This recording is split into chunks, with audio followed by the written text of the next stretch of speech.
Sekarang waktunya kita ngomongin film terbaru aktor legendaris Hollywood ya. Siapa lagi kalau bukan Nicolas Cage. The Unbearable Weight of Massive Talent ya. Panjang banget judulnya dan kayak kita tuh nggak tahu gitu ini tuh film mau ngomongin apa gitu ya dari judulnya sendiri. Tapi yang menarik adalah di sini akhirnya setelah bertahun-tahun, setelah berdekade-dekade Nicolas Cage memerankan dirinya sendiri cuy. Bahkan kalau mungkin nanti ada yang mau bikin biografinya Nicolas Cage, dia aja yang main udah. Dan selain Nicolas Cage, di sini juga ada Pedro Pascal yang mungkin kalian tahu dia lewat Narcos kali ya. Film ini bercerita tentang seorang aktor ternama Hollywood bernama Nick Cage. Karirnya sedang stagnan gitu ya, membintangi banyak film-film kelas B katanya ya, dan nggak ada orang yang ingat dia lagi gitu ya.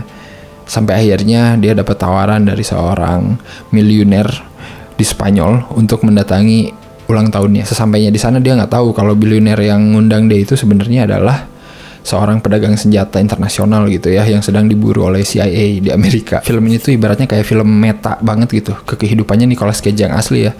Kayak paruh pertama film itu ngeliatin banget struggle-nya dia sebagai seorang aktor saat ini gitu, dan gimana dia merespon tanggapan-tanggapan orang tentang dia sekarang gitu. Dan itu menarik sih, kayak kita nonton biografinya dia sih di paruh pertama ini gitu ya. Dan dia di sini bisa ngeluarin unek-uneknya gitu dengan dialog-dialog yang khas Nicolas Cage banget gitu. Nicolas Cage ini salah satu aktor yang membintangi film-film blockbuster Hollywood yang pasti orang masih pada inget lah sampai sekarang gitu ya. Kalau kalian nggak tahu The Rock keterlaluan, kalian bukan sinetfil sejati gitu ya. Face Off itu kayak dua film wajib Nicolas Cage gitu ya. Gone in 60 Seconds gitu ya, Leaving Las Vegas. Anyway, dari semua karir dia itu di sini ceritain dia tuh udah stuck gitu ya. Dia menganggap itu bukan karir, itu adalah pekerjaan gitu ya. Dan ini gue suka sih gitu ya. Mungkin di sini ada selipan filosofi dia dalam berkarya ya, karena dia menganggap aktor itu adalah pekerjaan ya, bukan sebuah karir gitu. Jadi dia nggak mau disebut bintang film, dia maunya disebut aktor gitu. Gue juga sempat baca gitu ya, masalah finansial dia juga sebenarnya emang jadi salah satu faktor kenapa dia ngambil banyak job gitu ya. Dan di sini dibahas juga gitu soal itu. Menarik aja gitu. Jadi ini kayak emang menyindir dirinya sendiri, tapi dia melakukannya dengan berkelas gitu lewat sebuah film. Dan itu keren gitu kata gue ya. Di sini tuh kita kayak diajak jalan-jalan gitu untuk mengenang film-film yang membesarkan dia gitu ya. Banyak footage, banyak dialog-dialog gitu ya yang reference ke film-filmnya dia gitu. Dan di sini dia ketemu Pedro Pascal gitu ya, seorang bilioner yang bener-bener ngefans banget sama dia gitu. Dan dia itu nyimpen semua pernak-pernik dari setiap film Nicolas Cage. Dan itu tuh kocak anjir. Pedro Pascal dan Nicolas Cage di sini itu dua orang yang saling mengisi gitu. Dan gue ngerasa mereka emang bisa cocok ya. Dan ternyata pas nonton film ini tuh seru gitu. Chemistry di antara mereka itu ada gitu. Ibaratnya lu nonton film Lethal Weapon lah ya. Kan ada dua polisi bersahabat gitu kan yang membantai kejahatan gitu ya. Nah di sini tuh ibaratnya model-model buddy cop gitulah gitu. Tapi bedanya mereka bukan polisi gitu ya. Mereka nih dua orang yang bertolak belakang tapi sinkron gitu. Dan itu seru sih. Ada satu adegan yang mereka mabok sama LSD gitu ya. Terus mereka lagi mengadegankan skrip yang mereka tulis di otaknya sendiri gitu. Itu tuh anjing genius cuy. Ngelihat dua orang mabok kayaknya sepertiga film ini gitu. Paruh pertama sama paruh kedua itu si Nicolas Cage sama si Harvey ini kayak orang mabok aja gitu yang saling curhat, tapi mereka nggak meninggalkan sisi penceritaannya yang benar-benar masih ada gitu. Jadi bukan kayak film komedi yang absurd aja gitu. Cerita tentang gimana si Nicolas Cage harus jadi mata-mata CIA gitu untuk menyelidiki apakah si Harvey ini beneran pedagang senjata ilegal gitu kan. Terus gimana caranya si Nicolas Cage juga memperbaiki hubungan dengan keluarganya gitu ya, yang kayaknya itu juga menyindir juga ke dirinya sendiri gitu ya. Jadi di sini ada dua Nicolas Cage ya, yang satu yang saat ini, yang satu yang masih muda gitu. Jadi kayak sisi lain dari dia gitu, teman imajinasi yang selalu muncul di hadapan dia gitu ketika dia lagi down. Si orang ini, Nick Cage yang satu ini, kayak memotivasi dia tapi dengan cara-cara yang liar gitu. Ada satu adegan di mana mereka minum bir gitu ya di suatu bar, dan si Nicolas Cage yang muda ini nongol gitu dan ngingetin kalau lu tuh bintang film cuy. Lu itu adalah Nick fucking Cage. Tapi pas ngomong itu tuh Nick fucking anjir.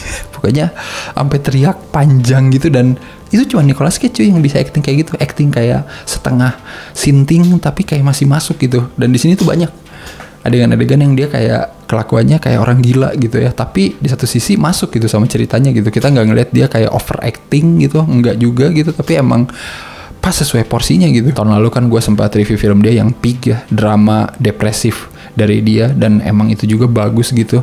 Dan sekarang tahun ini benar-benar kebalikannya gitu ya, benar-benar fun gitu, benar-benar film yang menyenangkan dari Nicolas Cage gitu, dengan bumbu-bumbu aksi yang sebenarnya nggak penting-penting amat gitu, yang mungkin bisa jadi kekurangan film ini gitu ya, karena ngomongin aksi di film ini sebenarnya aksi-aksi komedi Hollywood pada umumnya gitu ya, yang ala kadarnya gitu loh, yang bukan aksi dianggap serius banget gitu. Dan kalau nggak salah ini tuh film dia ke-100 sebagai karakter utama di film.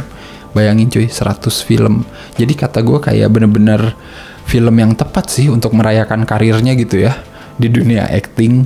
Dengan jumlah 100 film itu nggak main-main gitu. Dan dia sendiri bilang kan, gue kalau acting di semua film itu serius gitu. Mau main film yang straight to video on demand, mau main film kelas B, mau main film bioskop, mau main film yang apapun bentuknya gitu, dia tuh tetap berusaha maksimal gitu. Dan gue emang ngeliat sih passion si Nicolas Cage di sini kelihatan banget gitu. Dan jadi kayaknya ini benar-benar surat cinta gitulah untuk Nicolas Cage ya, dari si filmmakernya terutama gitu. Dan sebuah statement juga sih kata gue gitu ya, dari seorang Nicolas Cage gitu, kalau gue itu masih aktor terbaik gitu di Hollywood gitu. Dan emang gue harus akuin sih. Dan kalau ngomongin adegan favorit, banyak banget sih adegan-adegan mereka yang bikin gua ngakak parah gitu ya. Adegan pertemuan pertama si Nicolas Cage sama si Harvey itu the best banget lah, itu kayak komedi receh yang bener-bener pol anjir ya. Terus adegan si Nicolas Cage sama si Harvey mabok LSD itu pastilah itu salah satunya ya. Terus adegan terakhir si Nicolas Cage nyamar jadi pedagang senjata ilegal saingan grupnya si Harvey juga, itu juga oke sih. Itu kocak sih gitu ya. Pokoknya banyak adegan di sini yang satu sisi surreal gitu ya, satu sisi drama banget gitu, dan satu sisi komedi banget, kayak obrolan si Harvey sama Nicolas Cage di tebing gitu ya. Itu tuh insightful banget sih gitu ya, ketika ada fans yang bener-bener membanggakan pahlawannya gitu dan minta pahlawannya buat tidak berhenti gitu, dan diakhiri dengan mereka berdua loncat dari tebing barengan gitu ya. Dan itu shotnya bagus anjir, indah gitu. Belum lagi cameo-nya ya, beberapa sutradara terkenal di sini ada David Gordon Green yang di awal banget itu sebenarnya sutradara yang pernah kerja sama juga sama Nicolas Cage ya, dulu bikin film Joe namanya ya. Coba kalian nonton, Joe juga bagus itu. Terus terakhir ada Demi Moore dong, anjir itu bener-bener out of nowhere anjir. Dan kalau mau kita kasih skor untuk Unbearable Weight of Massive Talent ini 8 aja lah. Ini bener-bener hiburan banget sih. Gua walaupun nonton cuman bertiga doang di bioskop, tapi ngakak pol sih gue. Karakter-karakternya oke semua gitu ya, kocak semua. Pedro Pascal terutama, ada Tiffany Haddish juga, Ike Barinholtz gitu ya, itu juga kocak. Neil Patrick Harris juga walaupun sebentar tapi memorable gitu. Jadi kayaknya emang oke banget, dan ditutup dengan ending yang kata gue keren banget gitu. Ending yang mungkin kalian harus tonton sendiri lah ya, karena ending ini tuh film banget gitu, ketika sebuah gagasan jadi sebuah film yang diangkat dari kejadian nyata gitu ya. Dan itu tuh keren gitu.